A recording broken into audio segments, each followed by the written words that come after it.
Malam Jumat ke-7 adalah waktu di mana roh pengantin pertama akan menjemput bila tumbalnya belum sempurna.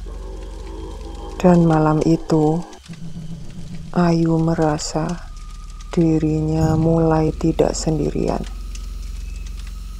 Selamat datang kembali lagi bersama Pocita di 5 menit merinding. Tempat di mana kisah-kisah kelam tak hanya diceritakan, tapi dirasakan. Pernikahan seharusnya menjadi awal yang bahagia. Tempat di mana dua insan saling mengikat janji. Di depan saksi, di bawah langit, dengan senyum dan doa. Tapi tidak untuk Ayu. Baginya, pernikahan adalah awal dari mimpi buruk yang tak bisa ia bangunkan, tak bisa ia hentikan. Gaun putih yang ia kenakan malam itu tak pernah benar-benar kering, selalu basah oleh keringat, air mata, dan sesuatu yang lebih merah daripada darah.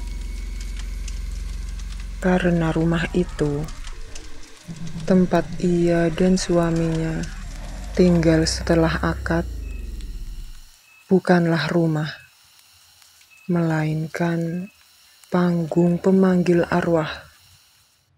Dan Ayu bukan pengantin pertama. Ia hanya korban berikutnya. Kalian percaya bahwa cinta bisa menembus dosa? Ayu percaya. Dan karena itu, ia tak pernah keluar lagi.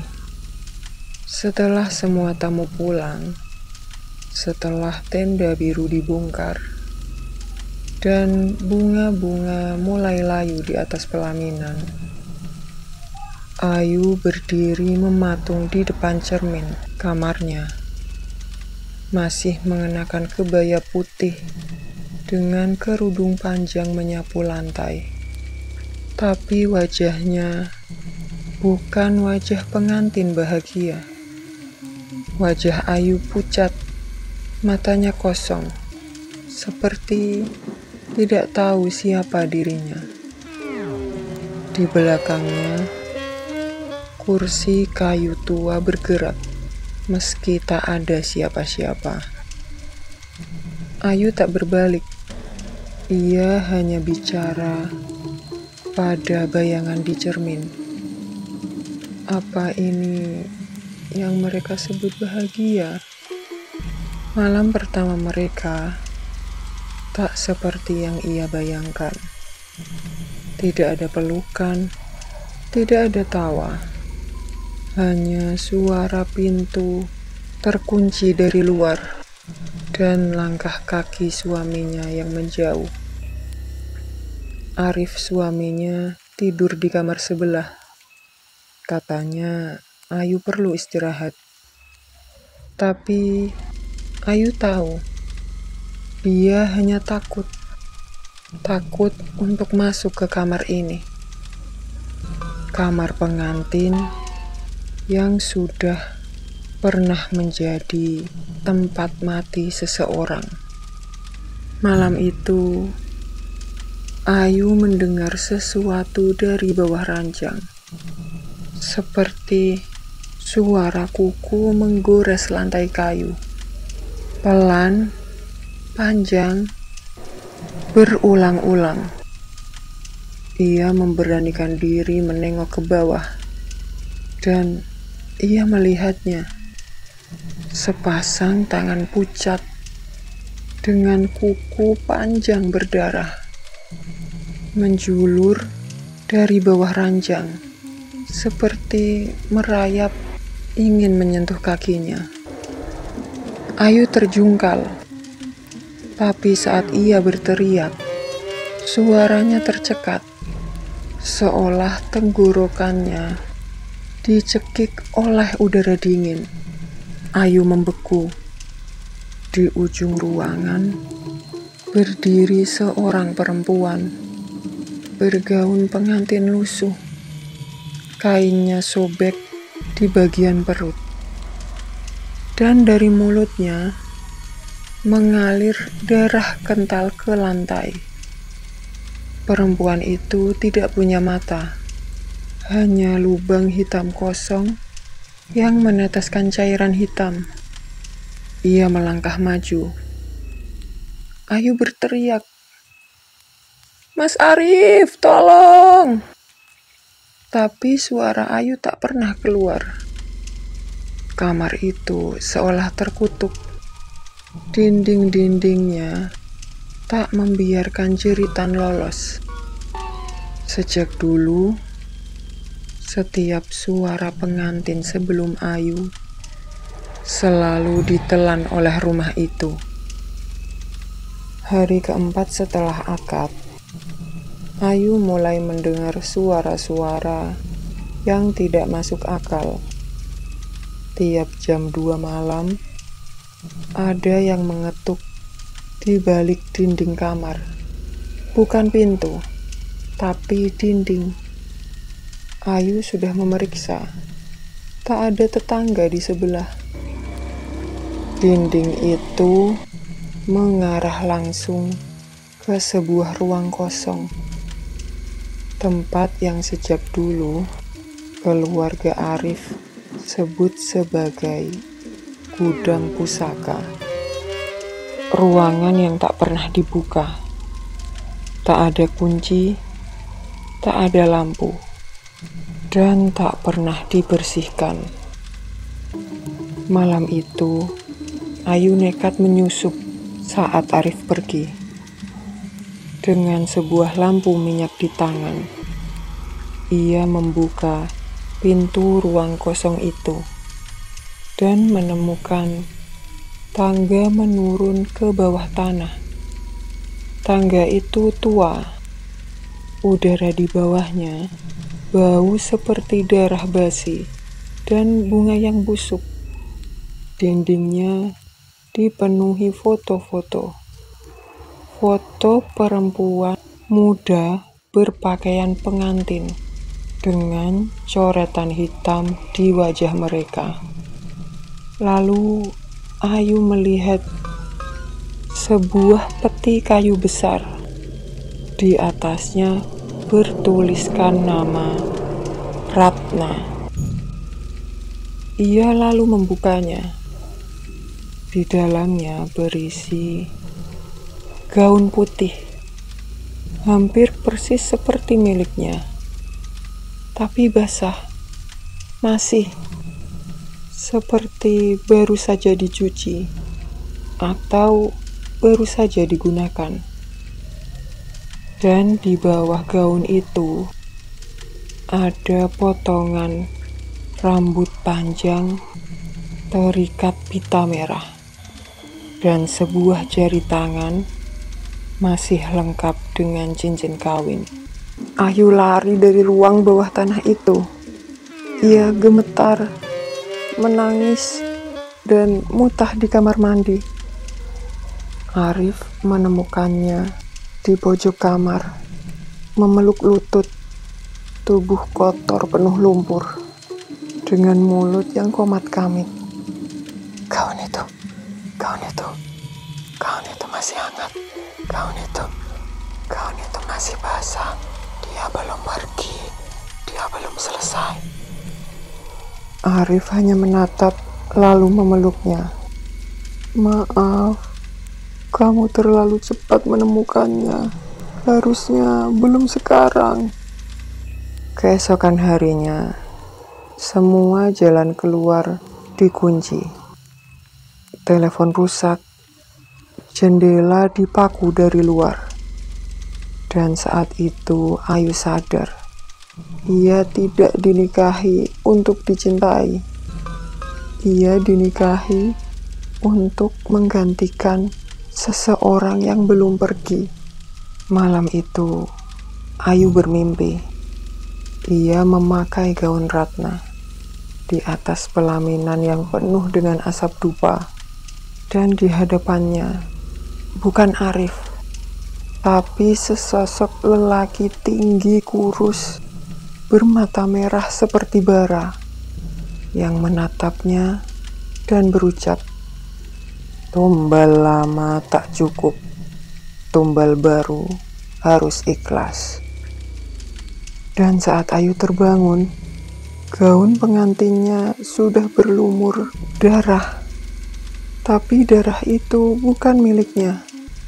Tepat malam Jumat Kliwon, hari ke-7 pernikahan Ayu dan Arif.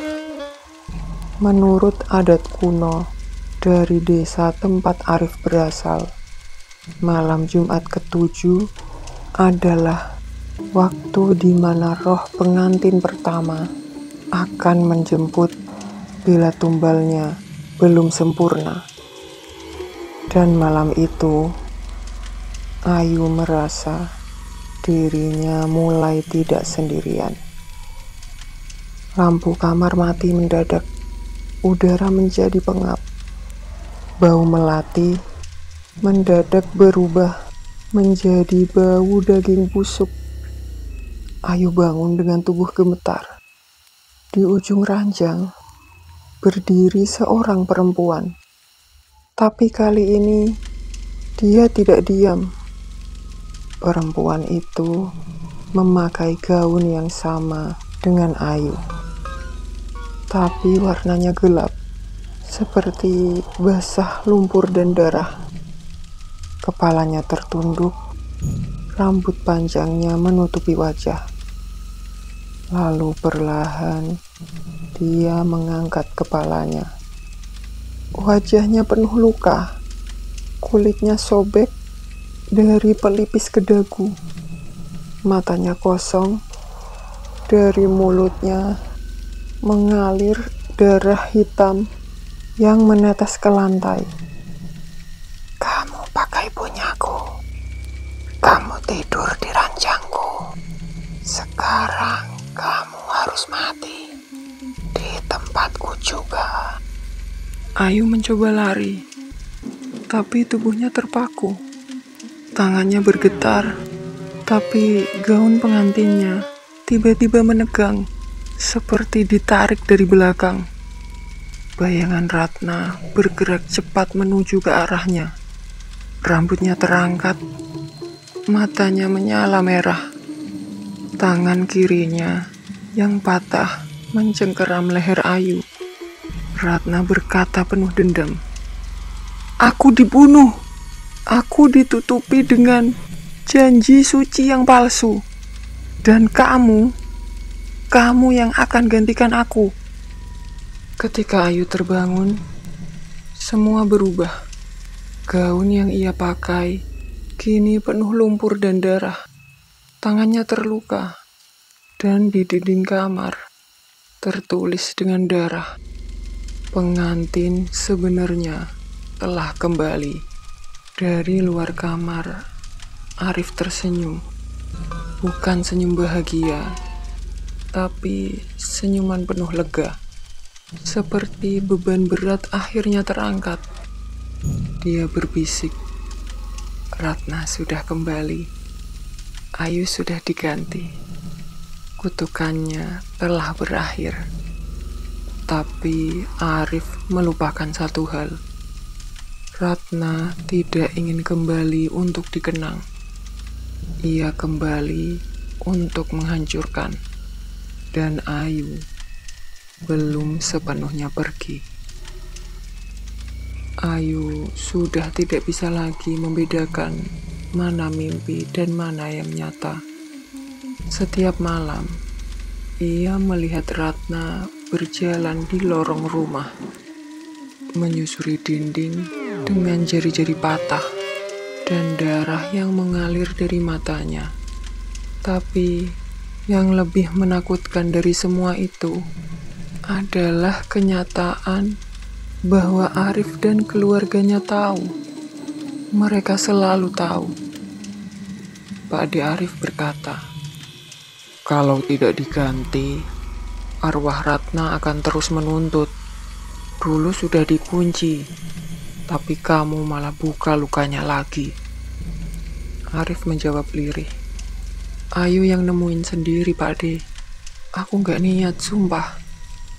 Tapi sekarang, dia udah kena, dan Ratna sudah bangkit. Berarti malam ini, kita harus laksanakan, sebelum semuanya dibakar habis, ucap Pak De. Malam itu, Ayu dikurung di ruang tengah. Lantai dibersihkan, dilapisi kain putih.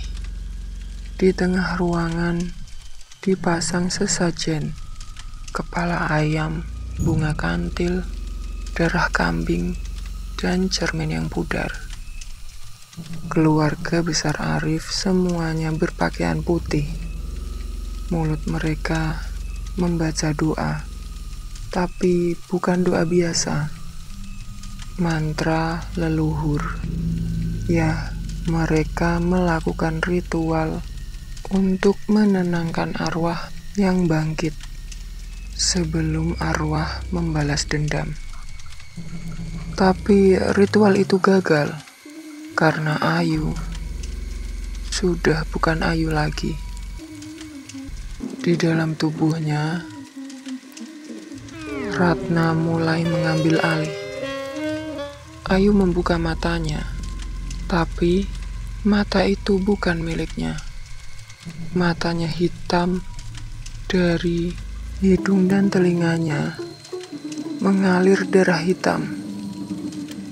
Ia menatap satu persatu keluarga Arif, dan kemudian tertawa. Satu demi satu akan kubawa, seperti aku dulu dibawa, dalam gaun putih, penuh kebohongan kalian. Malam itu, satu persatu dari mereka mati. Ada yang kepalanya terpelintir di bawah kursi. Ada yang perutnya robek terbuka. Dan Arif mencoba untuk kabur. Tapi dari ujung tangga, Ayu berdiri. Atau mungkin Ratna. Pagi harinya, rumah itu ditemukan terbakar. Polisi hanya menemukan tumpukan abu dan sepotong cincin kawin yang masih menempel di jari yang hangus. 3 hari setelah rumah itu terbakar, penduduk desa hanya menemukan arang, abu, dan 1 gaun pengantin masih utuh, meski diliputi dengan darah kering dan debu. Tak ada jenazah, tak ada tanda-tanda dari Ayu ataupun Arif. Hanya 1 foto lama yang terjatuh dari langit-langit yang hangus. Foto pernikahan Ratna dan Arif tahun 1987. Ratna yang seharusnya sudah mati. Kutukan tak pernah hilang, hanya berpindah. Dan pengantin berikutnya sudah terpilih. Bersama Pochita, sampai jumpa di cerita mencekam selanjutnya di 5 menit merinding. Jangan lupa subscribe, like, and share. Dan jika kalian memiliki cerita mencekam yang ingin kalian bagikan, bisa menghubungi alamat email yang tertera. Terima kasih, selamat malam, selamat beristirahat.